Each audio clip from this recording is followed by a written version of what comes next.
नमस्कार, विजेता हिंदू चैनल में आपका स्वागत है।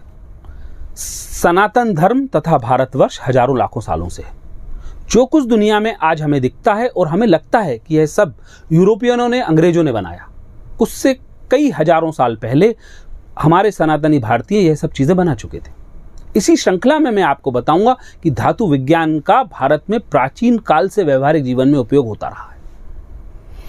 यजुर्वेद में एक मंत्र आया है जिसका अर्थ है मेरे पत्थर, मिट्टी, पर्वत, गिरी, बालू, वनस्पति, सुवर्ण, लोहा, लाल लोहा, ताम्र, सीसा और टिन यज्ञ से बढ़े।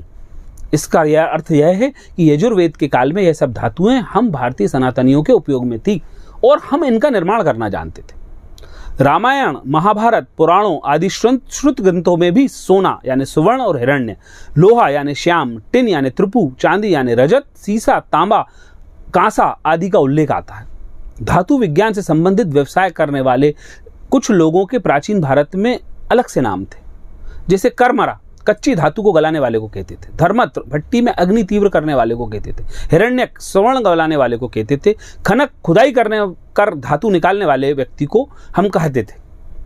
चरक, सुश्रुत, नागार्जुन ने स्वर्ण, रजत, ताम्र, लोहा, अभ्रक, पारा आदि से औषधियां बनाने का आज भी उपलब्ध हैं। उनमें से कुछ उदाहरण हैं, जैसे जस्ता। धातु विज्ञान के क्षेत्र में जस्ते की खोज एक आश्चर्यजनक घटना है। आसवन प्रक्रिया के द्वारा कच्चे जस्ते से शुद्ध जस्ता निकालने की प्रक्रिया निश्चय ही भारतीयों के लिए गर्व का विषय है। राजस्थान की एक जवर नामक क्षेत्र है, वहां खुदाई हुई, जहां ईसा पूर्व 4वीं शताब्दी में इसके निर्माण की प्रक्रिया के अवशेष मिले हैं। मात्र 10% जस्ते से पीतल सोने की तरह चमकने लगता है। जवर क्षेत्र की खुदाई में जो पीतल की वस्तुएं प्राप्त हुई हैं, उनका रासायनिक विश्लेषण करने पर पाया गया है कि इसमें जस्ते की मात्रा 34% से भी अधिक थी। जबकि आज जो जस्ते का निर्माण होता है उसमें इतना सब ज्ञान विज्ञान होने के बाद भी 28% से अधिक जस्ते का सम्मिश्रण नहीं हो पाता। जस्ते को पिघलाना भी एक जटिल प्रक्रिया है, क्योंकि सामान्य दबाव में 913 डिग्री सेल्सियस पर वह उबलने लगता है।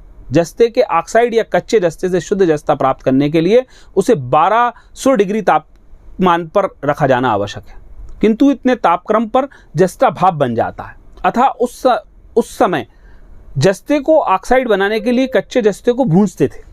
फिर भूंजे जस्ते को कोयला व अपेक्षित परिमाण में नमक मिलाकर मिट्टी के मटकों में पकाया जाता था तथा तापमान 1200 डिग्री पर बनाए रखा जाता था। उससे वह भाप बन जाता था। परंतु भारतीयों ने उस समय विपरीत आसवानी नामक एक प्रक्रिया विकसित की थी। इसके प्रमाण जवर की खुदाई में मिले हैं। इसमें कार्बन मोनोऑक्साइड के वातावरण में जस्ते के ऑक्साइड भरे पात्रों को उल्टे रखकर गर्म किया जाता था। जैसे ही जस्ता भाप बनता था, वह ठीक नीचे रखे ठंडे स्थान पर पहुंचकर धातु के रूप में बन जाता था और इस प्रकार शुद्ध जस्ते की प्राप्ति होती थी। जस्ते को प्राप्त करने की यह विद्या भारत में ईसा के जन्म से कई सौ साल पहले प्रचलित रही थी। यूरोप के लोग 17वीं शताब्दी तक यह मानते थे कि जस्ता एक तत्व के रूप में अलग से प्राप्त नहीं किया जा सकता। यूरोप में सर्वप्रथम विलियम चैंपियन नामक व्यक्ति ने जस्ता प्राप्त करने की विधि ब्रिस्टल विधि के नाम से पेटेंट कराई और उसने यह नकल भारत से की, क्योंकि 13वीं शती के ग्रंथ रस रत्न समुच्चय में जस्ता बनाने की जो विधि दी है, ब्रिस्टल विधि बिल्कुल ठीक उसी प्रकार की है, वही उसी की कॉपी है। इस प्रकार प्रमाणिक रूप से यह सिद्ध होता है कि भारत में धातु विज्ञान की जानकारी हमें कई हजारों साल पहले से थी। हमने जस्ता बनाना आज से कई हजार साल पहले सीख लिया था। जय श्री राम।